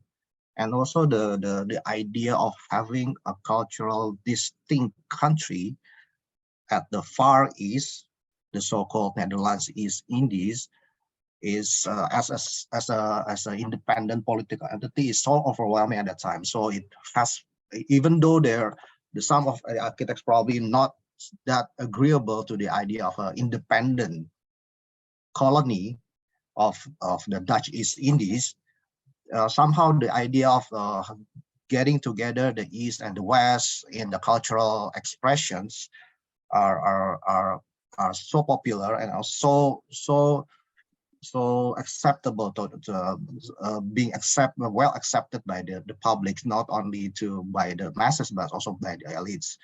So I think that kind of inspiration that infuse the artists, the architects, and so many creative fields at the time. So they have a theme to work on, and I have an inspiration to explore their arts through that kind of sentimental feelings. I think that's one of the explanation about his opinion. Yeah. Okay. I think another question for you, Stiadi, is about the Arbeitsspier. Before I give my comments on that, maybe you can.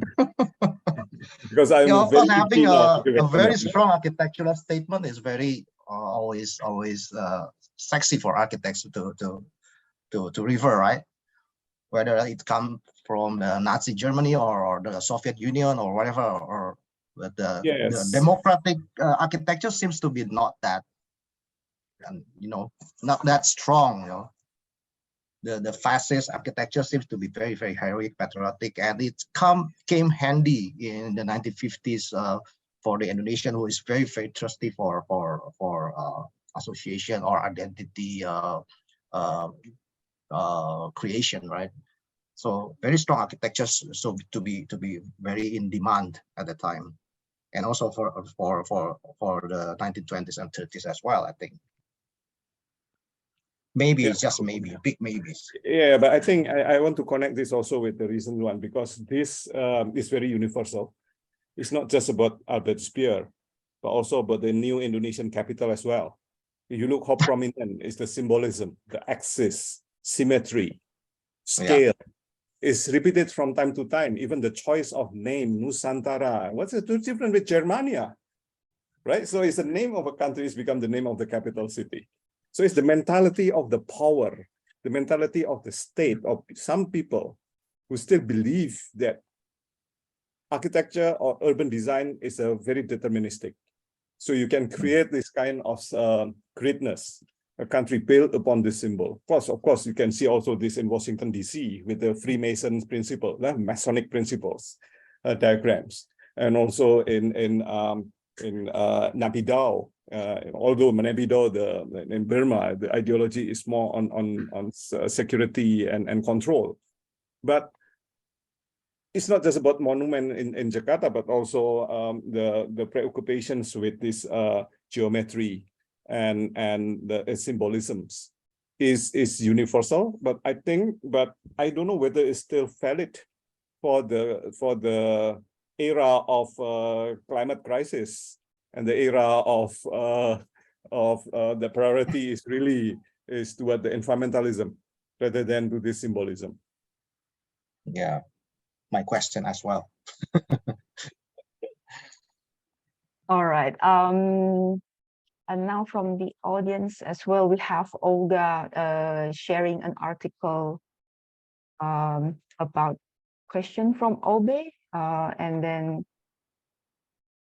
also Setare has been sharing a lot of interesting resources, and yeah, a question from Melle. Melle, would you like to ask it yourself?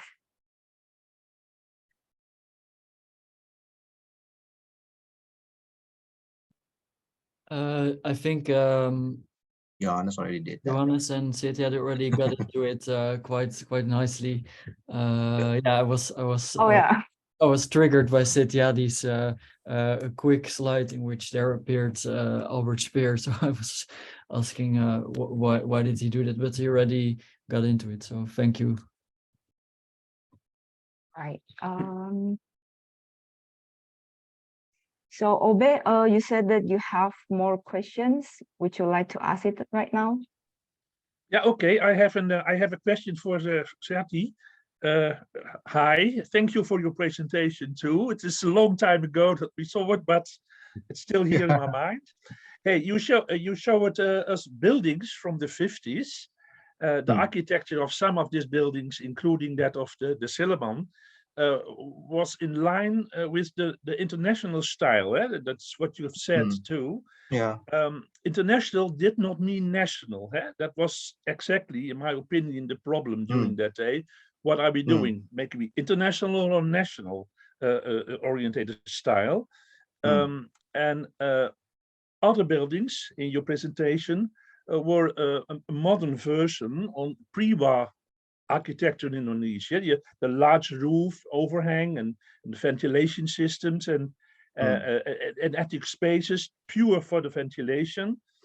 This architecture was more national, in my opinion, than the international one. My question for you, what do you think? Did Indonesia say goodbye to the latter category too soon? Well, it was simply because I think the scale of the projects that was being built in the early 60s were just too big to accommodate some of the novelties that we can get from smaller projects, like the very low ceilings or very gable, or the play of hip roof, or certain kind of detailings that can only be done in smaller projects or even for private projects. The projects commissioned by Sukarno in the 60s were all very, very big, that tend to be larger than it should be. And it was supposed to be big enough, not only to function as a building, but always the second function, which is quite apparent, is to become monuments. Even the simple secondary bank, national bank in Indonesia, is as big as the central bank, and was located as a tower in the middle of the old city of Batavia, to overcome, to overscale, to overshadow the colonial buildings surrounding it. So it was about the intent of being a megalomania kind of expression, to be seen by not only from the street view, but also from the air, that Jakarta is changing, that Jakarta is now filled up with the international buildings at the time. So that's why the international style was somehow our national style at the time. Yeah. So to call the 1950s smaller and more humane kind of building as a national is probably a bit too sensitive politically, because at the time it was most of the time a collaboration of Indonesian and Dutch architects for Indonesian government, as well as for the Dutch administration at the time, or even the Dutch corporation that were still around at the time. But more or less thanks to air conditioning. Yes. Imagine air conditioning was not invented. How was the skyline in Jakarta now? Yeah, probably like the early 60s. But interestingly, Silaban very, very against the use of air conditioning. So yeah. No.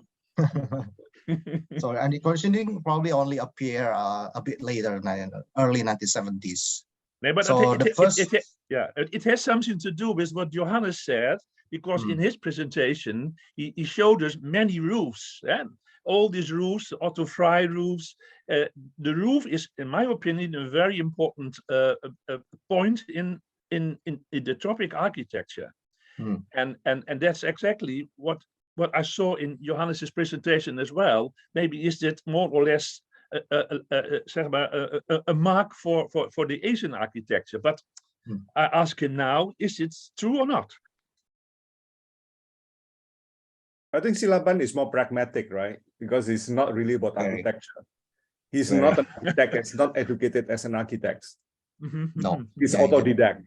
And then it's basically it's just to look for the cheapest solutions with the very little maintenance.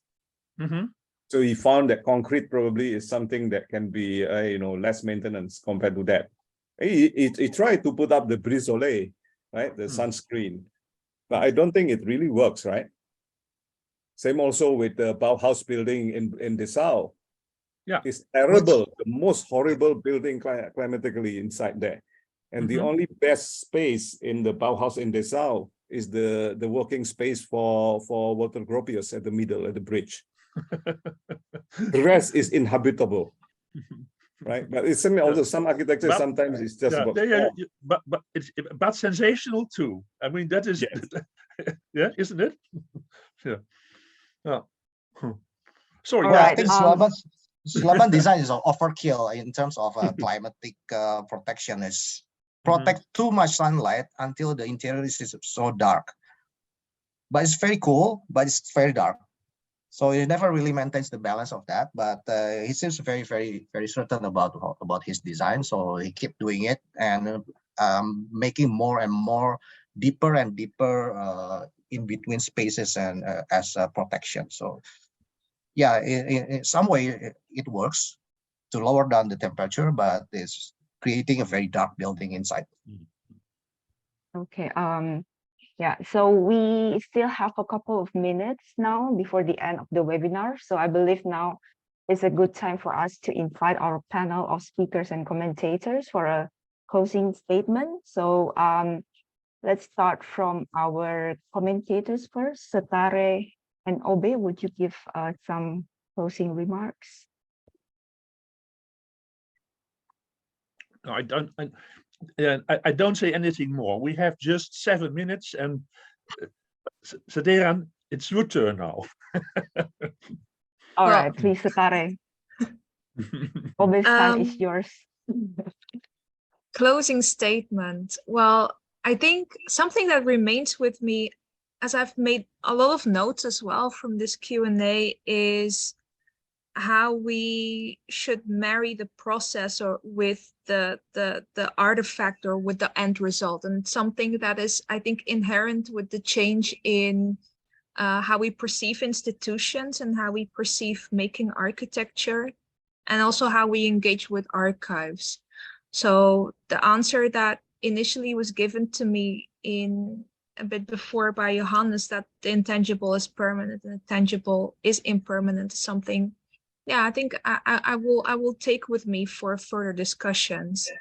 And something that I would like to add, like a connection, is when you were dissecting a bit like Derrida often does, the architecture, the architecton, I almost had to think about his dissection of the archive as also having arc, so the archon, that which is kept and that which is permanent. So for me, this red thread persists of what do we bring along with us to the future, and how we also engage future crises and ways of living together and respond to, I think, a different imaginary that we need for the future to come. Okay, and now we move to Pastor Tiadi. Do you have any closing remarks? Probably a very short one. The quote that Setare took from Johannes were already with me since like 20 years ago. So it has been in my background, in my head.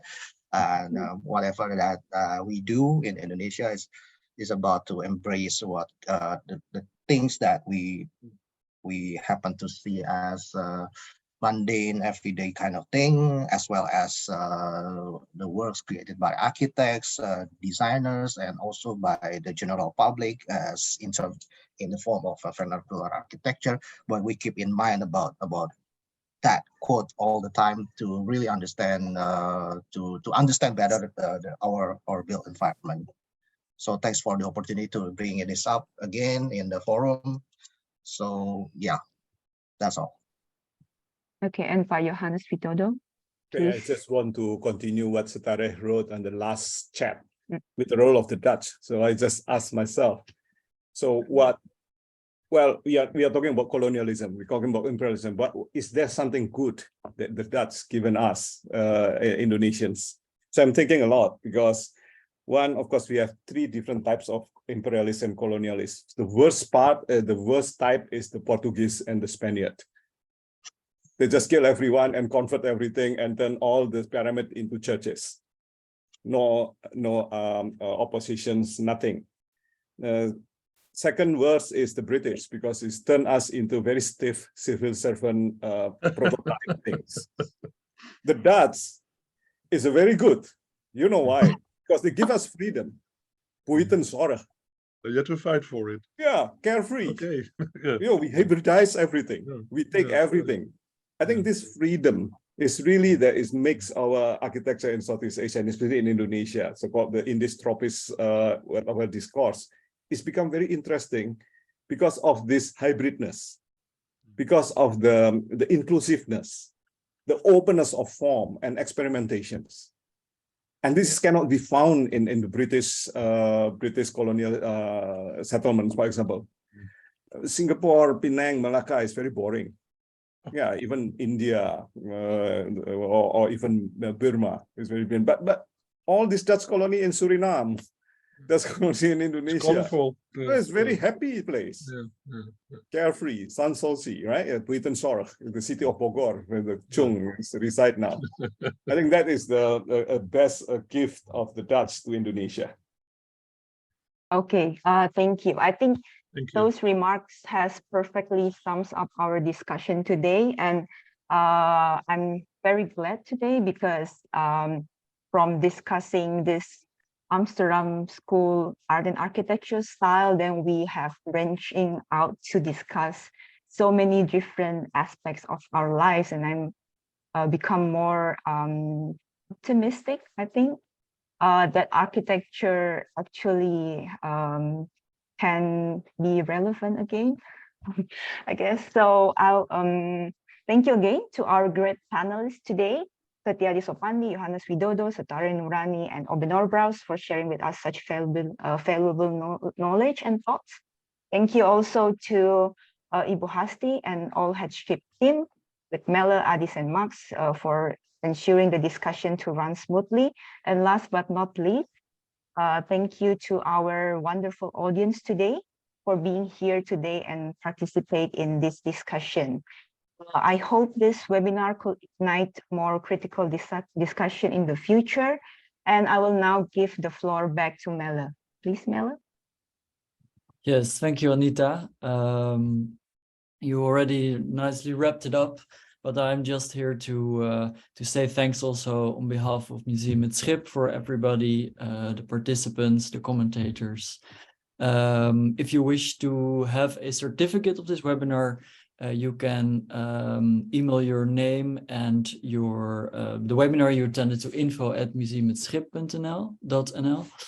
And note that all the webinars of this series are recorded and you can find them on the website. So if you haven't been able to see this or you want to recommend anybody to see it afterwards, that's possible.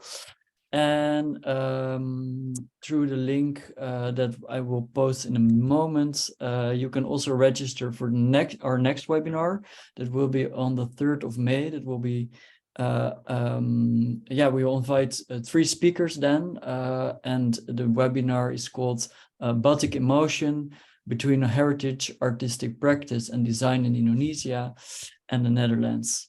We will invite Sabine Bolk, artist, a batik artist and researcher, Professor Ibu Lilawati Kurnia of the Universitas Indonesia, and Amanda Pinati, curator design at the Stedelijk, will also give a presentation. So we hope to see you then. And that said, I think we can have a lovely afternoon or a lovely evening, depending on the time zone you're in. So thank you, everybody. And we will be closing this session in a minute. Thank you all.